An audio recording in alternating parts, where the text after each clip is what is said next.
Me llamo Gabriel Ortiz, tengo 39 años y llevo 14 trabajando como buzo de recuperación en Tampico. Hay imágenes que nunca se borran del todo, que permanecen ahí, flotando en algún rincón oscuro de la mente. Hoy quiero compartir con ustedes la experiencia que cambió para siempre mi manera de ver este trabajo, la escena que aún puedo ver cuando cierro los ojos, aquella tarde en las aguas turbias del río Pánuco, que me mostró algo que jamás imaginé encontrar. Pero antes de continuar, si esta historia te está gustando, no olvides suscribirte al canal y activar la campanita para no perderte ningún video.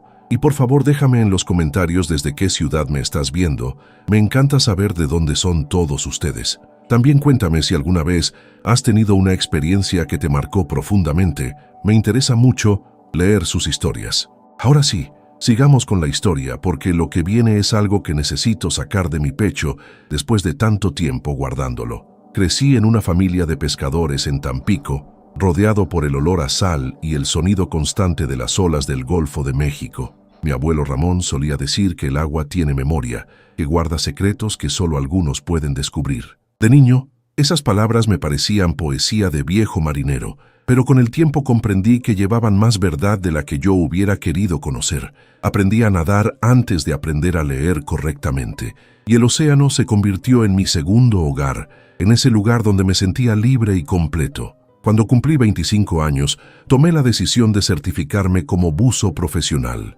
No fue fácil. Las primeras inmersiones te confrontan con tus miedos más primitivos, con esa sensación ancestral de no pertenecer a ese mundo líquido y oscuro. Recuerdo las manos temblorosas al ajustarme el regulador por primera vez, el peso del equipo sobre mis hombros, la manera en que tu respiración se amplifica dentro de la máscara y cada exhalación suena como un recordatorio de tu vulnerabilidad. Pero algo en mí se sentía llamado a ese trabajo, a esa responsabilidad de adentrarse en lo desconocido cuando nadie más quiere hacerlo. La especialización en recuperación llegó casi por accidente. Uno de mis instructores, un hombre serio llamado Felipe Ramos, que había trabajado años en operaciones de rescate, me comentó que hacían falta buzos dispuestos a realizar ese tipo de trabajo. La paga era mejor, eso sí, pero el costo emocional era alto. Me explicó con toda honestidad que no era para cualquiera, que verías cosas que se quedan contigo, que hay imágenes que el cerebro no procesa fácilmente y que permanecen ahí, esperando en la oscuridad de tus pensamientos. Le dije que lo pensaría, pero en el fondo ya había tomado la decisión. Sentía que si alguien tenía que hacer ese trabajo, si alguien tenía que traer de vuelta a esas personas perdidas y darles a sus familias algo de paz, yo podría hacerlo. Los primeros años fueron difíciles pero manejables.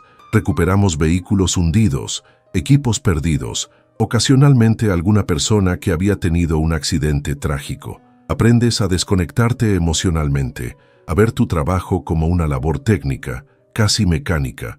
Verificas tu equipo, desciendes, localizas el objetivo, aseguras las líneas, asciendes lentamente respetando las paradas de descompresión. Todo es protocolo, procedimiento, rutina. Te concentras en los aspectos técnicos para no pensar demasiado en lo que estás haciendo realmente, en esa persona que alguna vez tuvo sueños y risas y ahora está ahí abajo, en el silencio absoluto del fondo. Mi equipo estaba formado por 4 personas. Estaba yo como buzo principal, mi compañero Tomás Aguilar como buzo de apoyo, una coordinadora de superficie llamada Patricia Campos que manejaba todas las comunicaciones y la logística, y un médico paramédico, Andrés Vega, que siempre estaba presente en cada operación. Nos volvimos como una familia con el tiempo, unidos por ese trabajo que la mayoría de la gente prefiere no imaginar siquiera. Después de cada inmersión difícil, nos reuníamos en un pequeño restaurante cerca del muelle llamado El Pulpo Alegre, donde doña Marta nos preparaba caldo de mariscos bien caliente y nos dejaba estar ahí, en silencio a veces, procesando lo que habíamos visto. Ella nunca preguntaba, simplemente nos servía café tras café y nos dejaba el espacio para respirar. Llevaba 11 años en este trabajo cuando llegó la llamada que cambiaría todo. Era un viernes de octubre. Recuerdo perfectamente que había llovido toda la semana y el río Pánuco estaba crecido, con esas corrientes traicioneras que arrastraban troncos y basura río abajo. La luz de esa tarde era extraña, de un gris plomizo que hacía que todo pareciera estar en blanco y negro. Patricia me contactó cerca de las 3 de la tarde. Su voz sonaba tensa por el radio. «Gabriel, tenemos una situación complicada en el río, cerca de la zona industrial. Necesitamos al equipo completo. Es urgente». Cuando llegamos al sitio había patrullas por todas partes, sus luces azules y rojas reflejándose en el agua oscura. Un oficial llamado Comandante Jiménez nos estaba esperando. Un hombre de unos 50 años con esa mirada cansada de quien ha visto demasiado. Nos explicó la situación con voz controlada, pero se notaba la tensión en su mandíbula. Una camioneta había sido reportada como sumergida en esa sección del río. Al parecer, había caído desde un puente lateral durante la tormenta de 2 noches atrás. Los testigos no estaban seguros de cuántas personas iban dentro, pero había reportes de que posiblemente eran 3 ocupantes. El río estaba especialmente turbio ese día. El agua bajaba con fuerza, arrastrando sedimentos que reducían la visibilidad a prácticamente nada.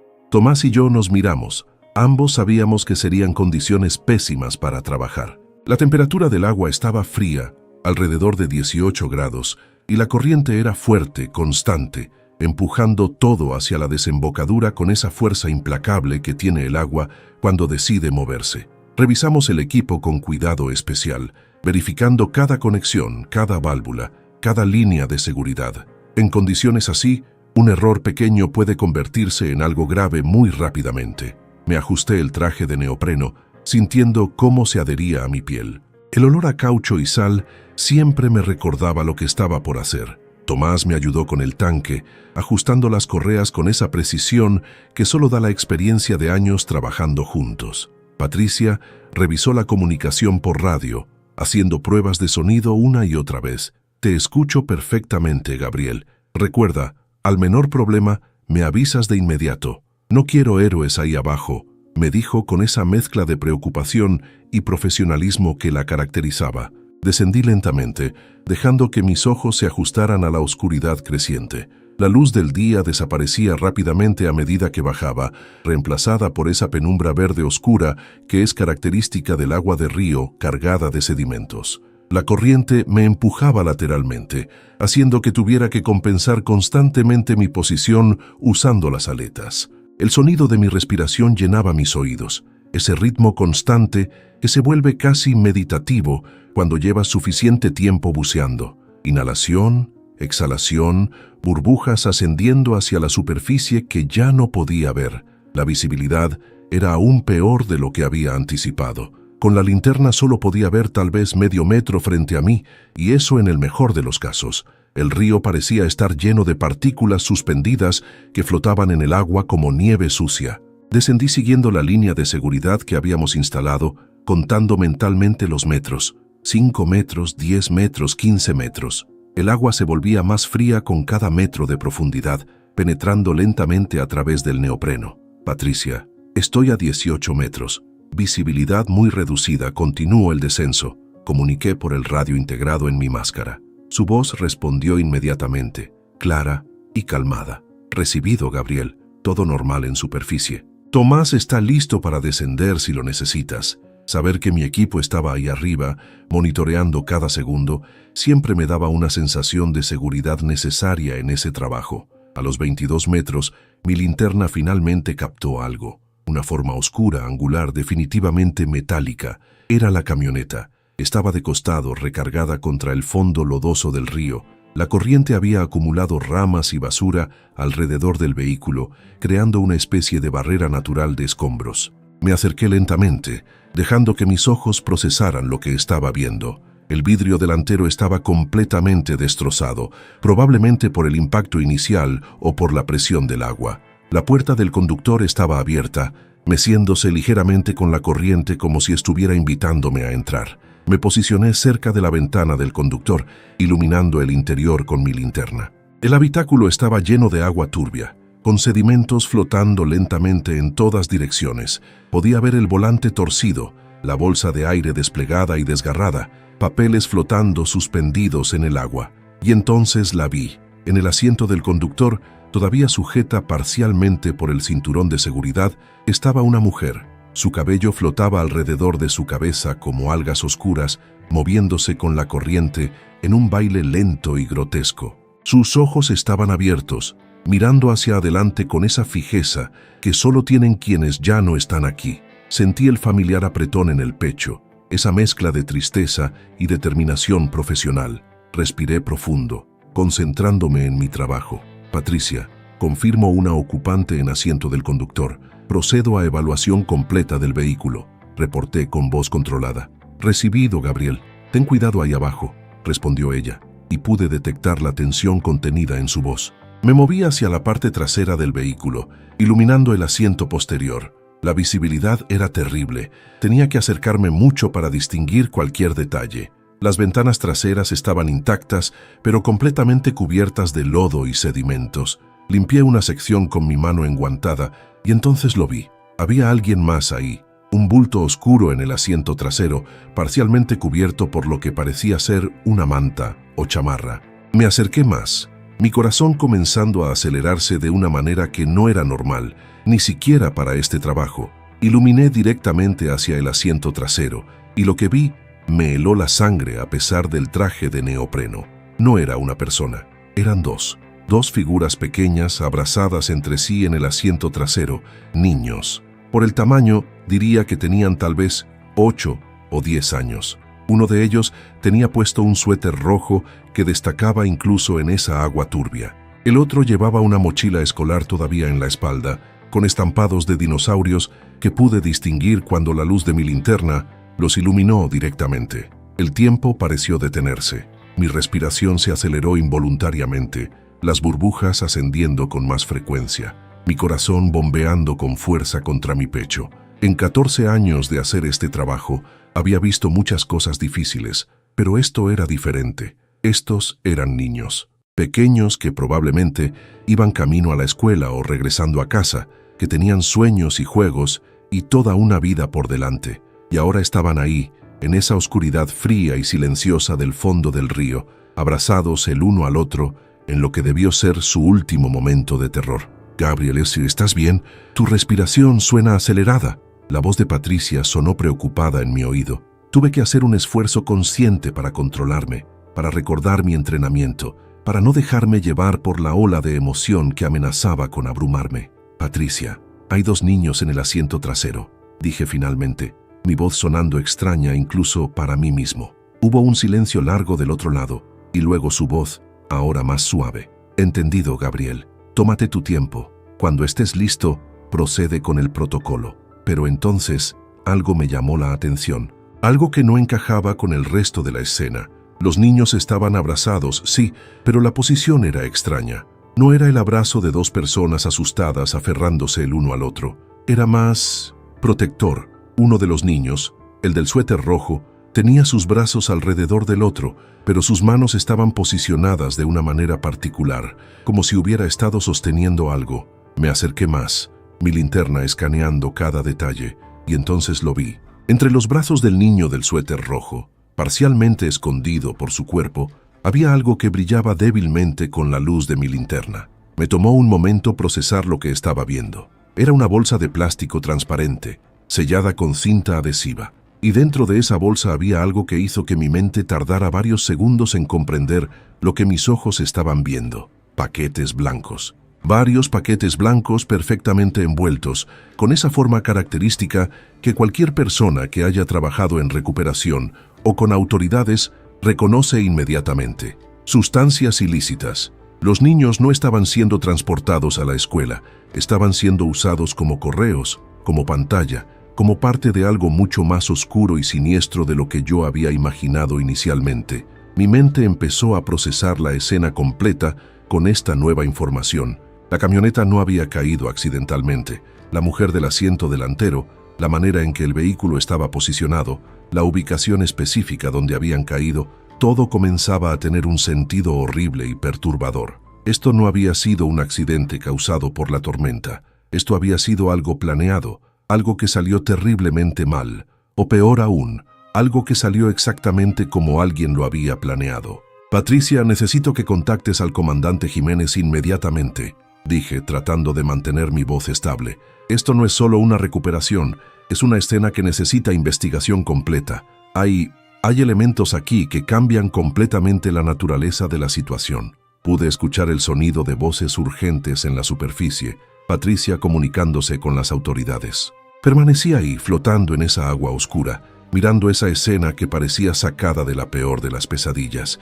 Esos niños, tan pequeños, tan inocentes, habían sido arrastrados a un mundo que nunca debieron conocer. Y en sus últimos momentos, sumergidos en esta oscuridad fría, uno de ellos había abrazado al otro, tratando de protegerlo incluso cuando ya no había nada que pudieran hacer. Esa imagen de amor fraternal en medio de una situación tan oscura y corrupta me rompió algo por dentro. Las lágrimas comenzaron a correr por mis mejillas dentro de la máscara, mezclándose con el agua que inevitablemente se filtra durante inmersiones largas. Pensé en mi propia familia, en mis sobrinos que tenían edades similares. Pensé en todas las veces que los había visto jugar, reír, soñar con lo que querían ser cuando fueran grandes. Y pensé en cómo estos niños nunca tendrían esa oportunidad, cómo sus vidas habían sido usadas y desechadas por personas sin escrúpulos que veían en ellos solo herramientas para sus negocios sucios. Gabriel, el comandante Jiménez dice que mantengas la escena sin alteraciones. Van a enviar un equipo especializado de investigación. Están preparando todo para una operación de recuperación completa. La voz de Patricia me sacó de mis pensamientos. Entendido. Voy a marcar la ubicación exacta y ascender.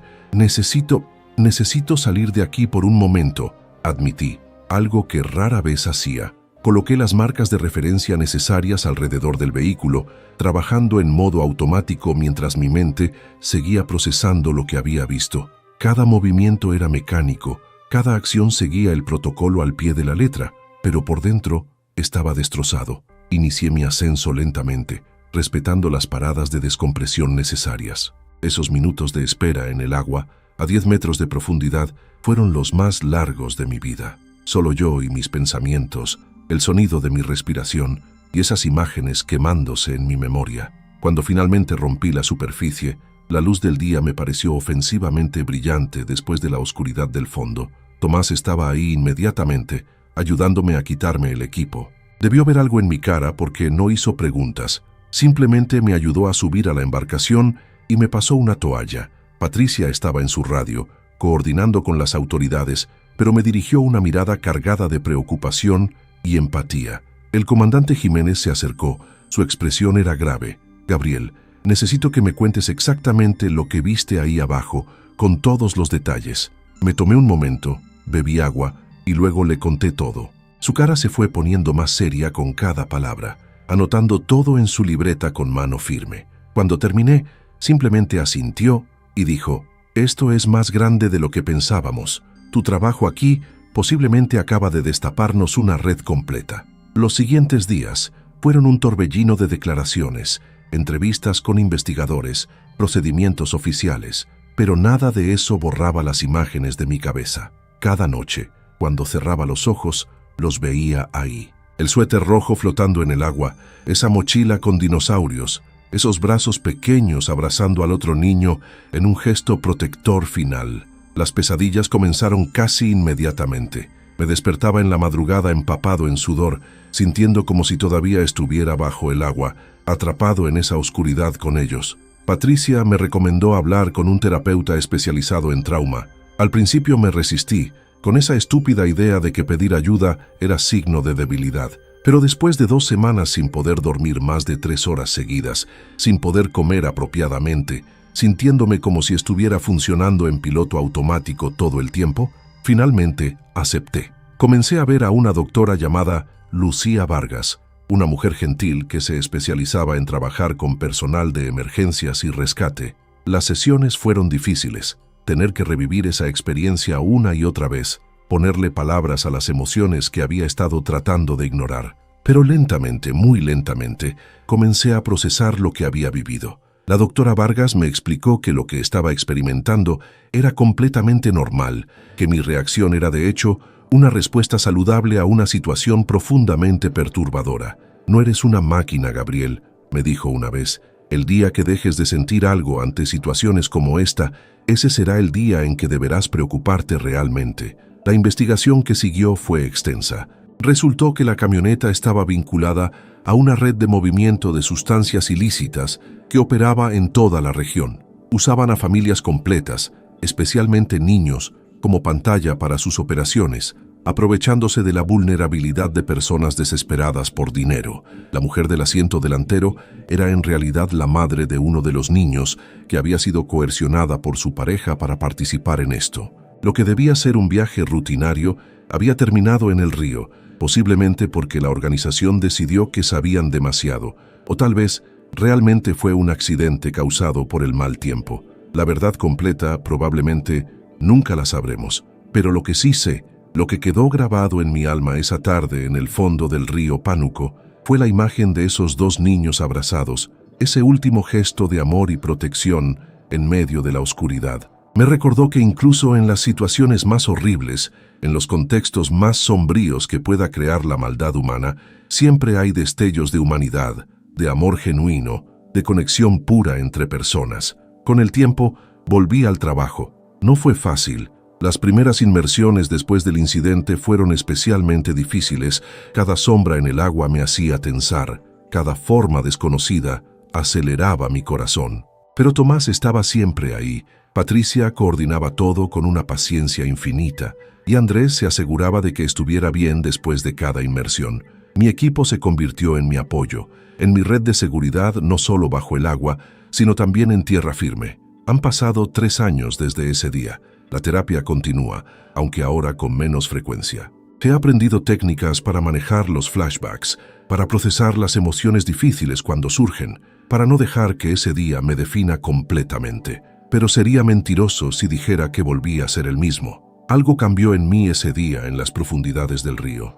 Me volví más consciente de la fragilidad de la vida, más agradecido por cada día normal y sin sobresaltos, más protector con mi familia. También me volví más vocal sobre la necesidad de apoyo psicológico para quienes hacemos este tipo de trabajo. Comencé a hablar con otros buzos de recuperación, con paramédicos, con personal de emergencias, compartiendo mi experiencia y la importancia de cuidar la salud mental tanto como la física. Hay una cultura en estos trabajos de aguantar, de no mostrar vulnerabilidad, y eso está mal. Necesitamos poder hablar de lo que vemos, de cómo nos afecta, sin miedo a ser juzgados o considerados débiles. Las pesadillas se volvieron menos frecuentes, pero nunca desaparecieron completamente. Todavía hay noches en las que los veo, esos dos niños en esa agua oscura, abrazados en su momento final. Pero ahora, en lugar de despertar en pánico, me permito sentir la tristeza, honrar su memoria de alguna manera. Me recuerdo a mí mismo que el hecho de que esa imagen permanezca conmigo,